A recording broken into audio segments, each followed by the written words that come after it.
Welcome everyone to the Stateless Atheist. Today I want to discuss 7 things atheists should stop saying. Before we begin, I want to make 3 points. First, as the name of my channel says, I'm an atheist. Second, I know not all atheists say this.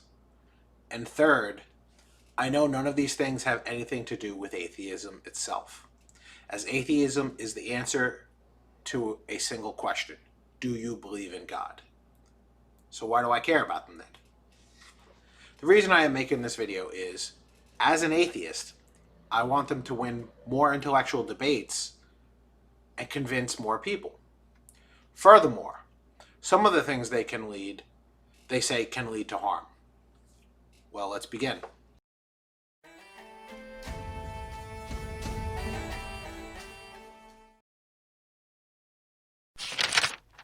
Yes, you believe in evolution. I believe in evolution. If you accept evolution or no evolution, then you believe it.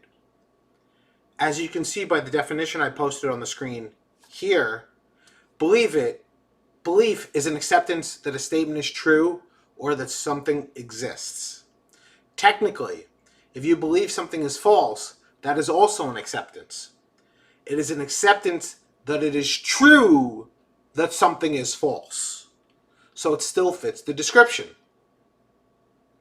Next, knowledge is a form of belief itself. Knowledge requires 3 things. Well, at least 3 things. Justification, acceptance of the proposition, in other words, belief, and for the proposition to be true. This has been known since ancient times. People do disagree on the meaning of truth to include the correspondence, the coherence, and the pragmatic theories of truth. People also disagree on how much evidence is necessary for justification. However, there is almost no disagreement that justification, truth, and belief are necessary for knowledge.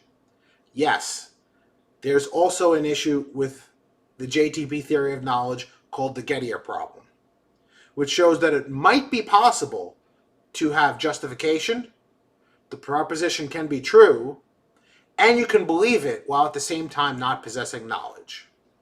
However, adherents to this problem do not question the necessity of the JTP requirements, at least not that I've ever seen. They are instead trying to determine what else is necessary for knowledge. This is beyond the scope of this video, but if there's enough interest, I will do a video going deeper into this epistemology of this. Simply put, you do believe in evolution. Let me get one thing out of the way. Nothing can be proven with absolute certainty. Nothing. There is no way for anyone to know with 100% certainty that they are not being controlled by a demon, nor that they are not in a dream or not in a simulation. That doesn't mean we have good reason to believe any of those things, just that we cannot rule them out completely. Given the reality we find ourselves in, proving something would mean there's probably a 95% or above chance of being correct. In some cases, maybe even a 99% chance. So when I say proven, I'm acknowledging that it is not 100% certain, just very close. That being said, can we prove a negative? Yes. There are many situations where we can prove a negative. There are many proofs that substantiate negative claims in mathematics, science, and economics, including Arrow's impossibility theorem. It is argued that there is a difference between evidence that something is absent, example, an observation that suggests there were no dragons in the room today, and simply absence of evidence. No careful research has been done yet. I look at it this way. It depends on the geographical and temporal distance, as well as the magnitude of the proposition. Let's use an example. Imagine someone said 100 people were murdered in the room we are in 10 minutes ago. In this case, if there is no evidence, it would be evidence of absence, because there's virtually no way to kill 100 people in the room we are in, move them out of the room, and clean up the evidence within 10 minutes. If we change some of the variables, so instead we say 100 murders, but they happened 10 minutes ago, but they happened throughout the whole state of California. Or that 100 murders happened 10 years ago in the room we are in, or that only one murder happened in the room we are in 10 minutes ago. In each of these cases, the absence of evidence is not a knockdown argument against the proposition. It is feasible in each of these cases for there to be no evidence and those events to still have happened. Now let's use an example from history. Archaeologists have found no evidence of Jewish slaves in Egypt. Here, the lack of evidence of Jewish slaves in Egypt is great evidence that there were no Jewish slaves in Egypt. The reason is, while the temporal distance, meaning it was thousands of years ago, was large, the magnitude was quite large as well. There were supposed to be thousands of slaves over hundreds of years. It is virtually impossible for there to be no evidence found of their enslavement, since we have a lot of evidence of Egyptian culture during that time period. Of course, despite absence of evidence not being a good argument in every case, without sufficient evidence, there still is no reason to believe the proposition. As a result, we need to default to agnosticism on the statement, not belief in the negative proposition. In other words, Jewish slaves probably never existed in Egypt, but we really don't know if Muhammad ever flew on a winged horse. And that brings me on to the next point. Atheists often believe this is good evidence against religious events. It isn't. For starters, let's review the last point. Absence of evidence in these singular cases occurring thousands of years ago does not require evidence for them to have happened. Both the magnitude is small and the temporal distance is quite large, so it is possible there is no evidence. Yes, as I mentioned previously, absent evidence, there still is no reason to believe these events happened. But it also isn't evidence that they didn't happen. So we need to be agnostic on these events. However, another issue with this argument is metaphysical. If an all-powerful God does exist, then he could perform any of these events. Of course, being an extraordinary event, it would require extraordinary evidence to justify. Yes, even if we cannot agree on what is extraordinary, the principle still applies. The point here is not that these events did happen, just that absence of evidence in these cases is not good evidence of them not happening. Please stop this.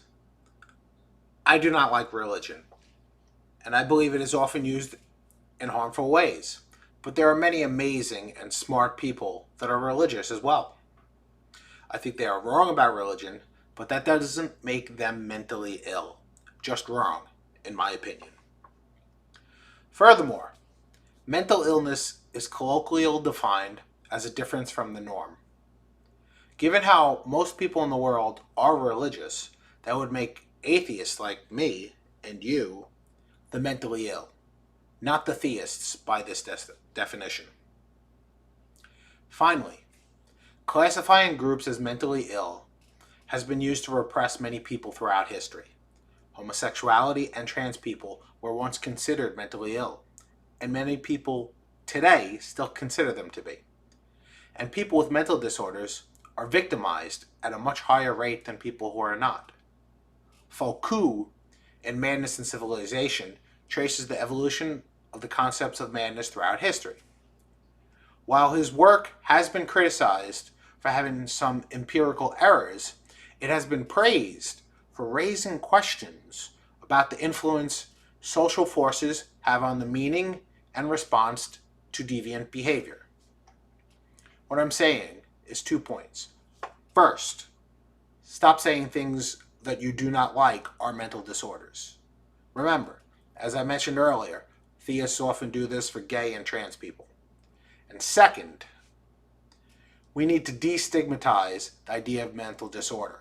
Let's show them where their ideas are wrong, not attack them. This one is just quite disheartening. Yes, I find problems with religion. It is, at times, indoctrinated into people at a young age, and some religious people are bigoted, anti-science, or terrorists. I don't necessarily want to get rid of religion.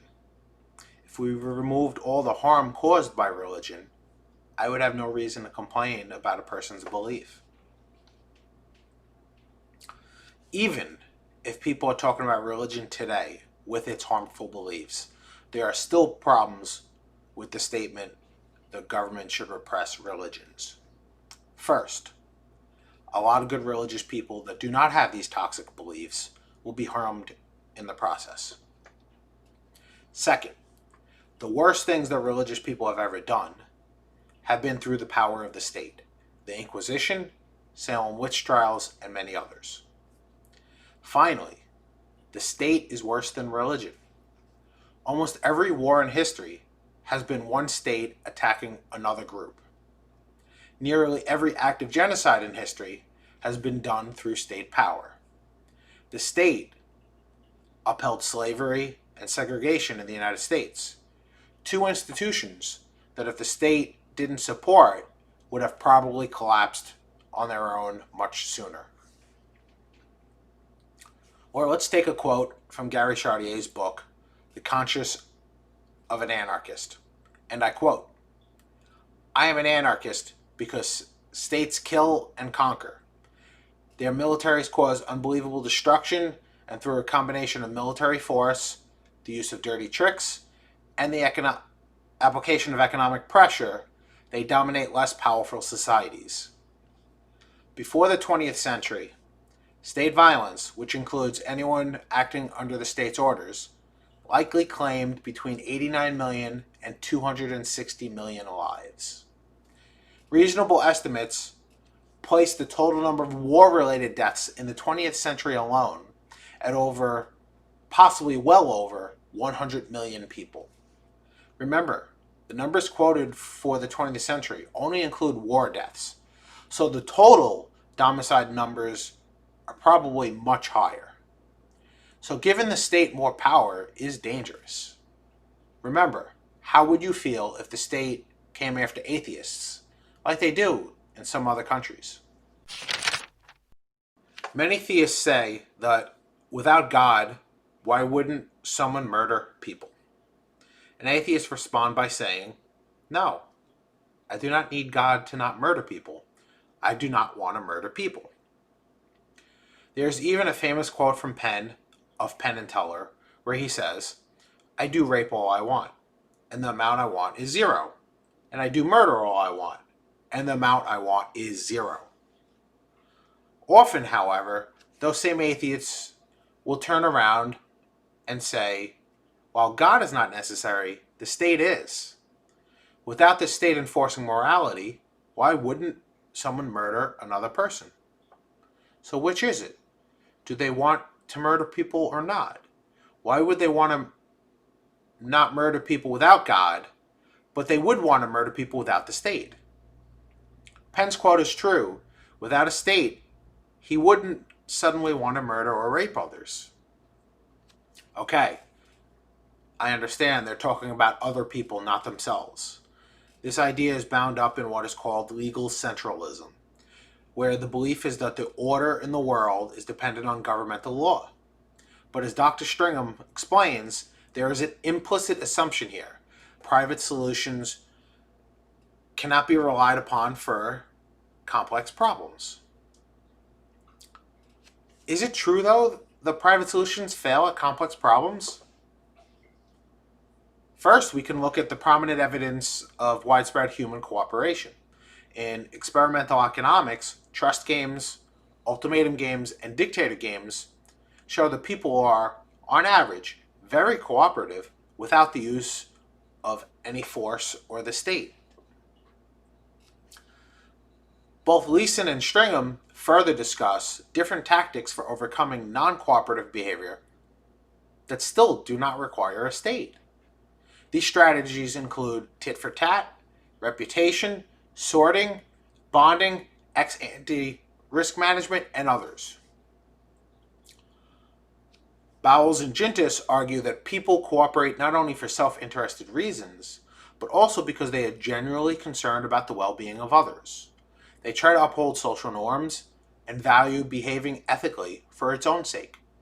And they have these moral sentiments because our ancestors lived in environments, both natural and socially constructed, in which groups of individuals who are predisposed to cooperate and uphold ethical norms tended to survive and expand relative to other groups, thereby allowing these pro-social motivations to proliferate. I understand this isn't talking about violence itself. Although I would argue the more people cooperate, the less violence will occur. But let's look at violence itself. Steven Pinker, in The Better Angels of Our Nature, discusses the decrease in violence throughout history. He does attribute it, at least partially, to the formation of the modern state. However, he is not saying that the state is necessary, just that the state was a factor in its reduction. What is my point? I'm arguing 2 points. Good institutional design is necessary, but the state is not the only way to achieve that. 2, bad institutional design will result in more violence. Let's use an historical example to make my point. When alcohol prohibition went into effect, organized crime increased dramatically and it virtually disappeared when prohibition ended. Similarly, the growth of the drug war has resulted in an increase in drug gangs. When we look at the situation of black-on-black crime that the right is always quoting, it is also rooted in racist institutions. I go over that in my video linked below. Eleanor Ostrom received the Nobel Prize in Economic Sciences for her groundbreaking research demonstrating that ordinary people are capable of creating institutions that allow for the sustainable and equitable management of shared resources. Then Nobel Prize winner James Buchanan, along with Gordon Tullock and other researchers in public choice theory, have shown that human nature is the same in and out of government. If government agents exist because humans are prone to evil and error, then how do we pick government agents that are also not prone to evil and error? Even if I haven't convinced you that cooperation is capable without the state, I hope I have at least made you willing to question the standard view. And please keep questioning. I've seen a few popular atheists use this quote, like Godless Mama and Rationality Rules. It shows me, like most people, atheists are unaware of political philosophy. I'm going to show many problems with the use of this quote. For starters, he was talking specifically about objectivists, not libertarians as a whole. Objectivists are people who believe in the individualism laid out by Ayn Rand. They are neither the majority of libertarians, nor are they representative of the views of all libertarian philosophy.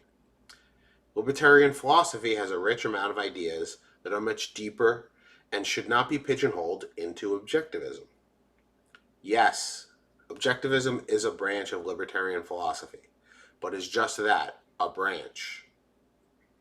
Libertarians may take pieces of her philosophy, but are not bound by her ideas.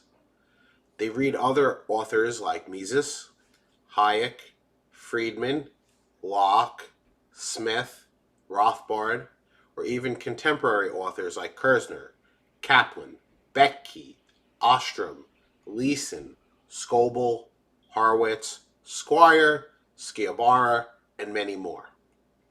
Next, we will examine the claim itself, both how he meant it and how it is used.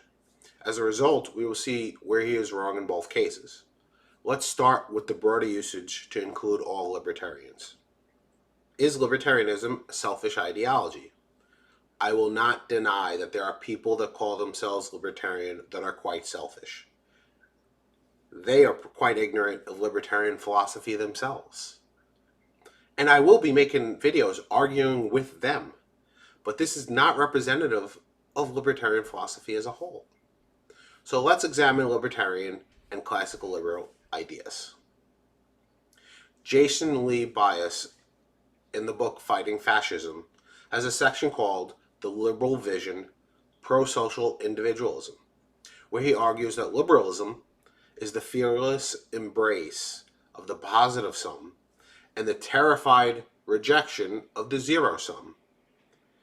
It is the view of life where both predatory forms of egoism and a cooperation requiring systematic self-sacrifice are incoherent.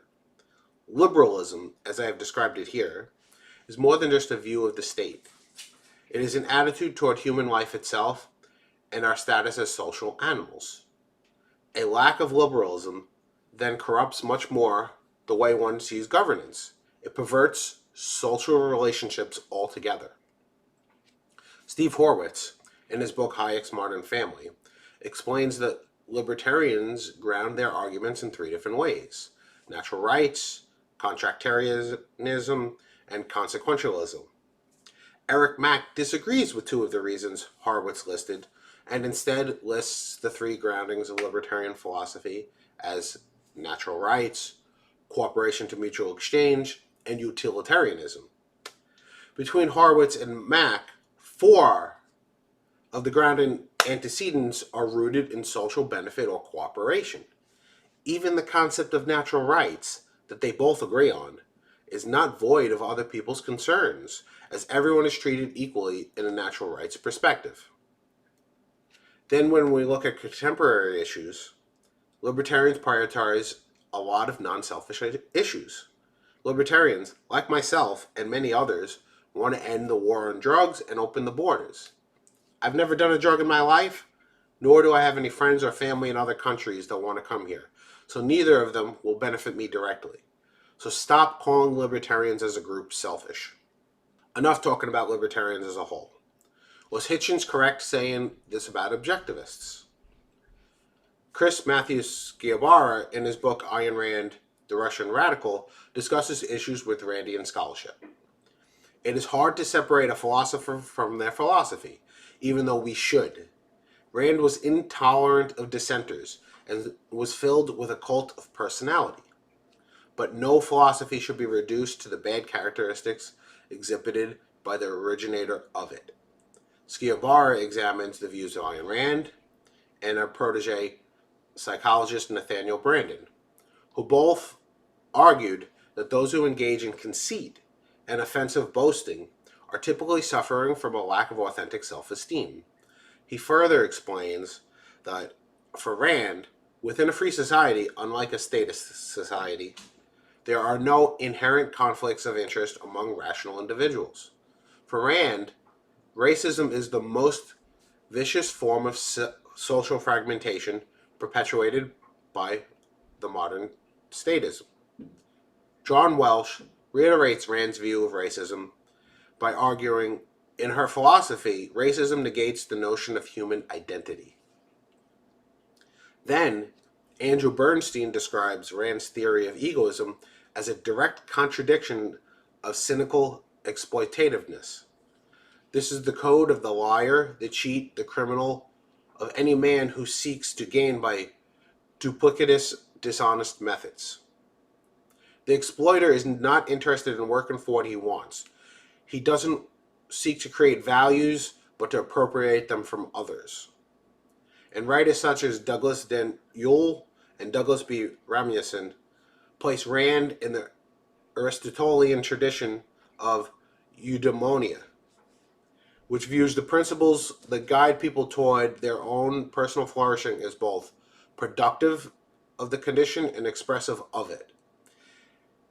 I feel I have demonstrated Objectivist views are about personal responsibility and social cooperation, and therefore not selfish. Thank you everyone for listening. Remember, all these points are a broad overview. Each argument can take up a whole video of its own. If there is anything in here that you want me to go deeper into, let me know below in the comments. Or if there are any other issues not discussed here that you want me to consider, let me know below. Thank you again. See you soon. Thank you everyone for joining me. Please like and subscribe. I'll see you soon.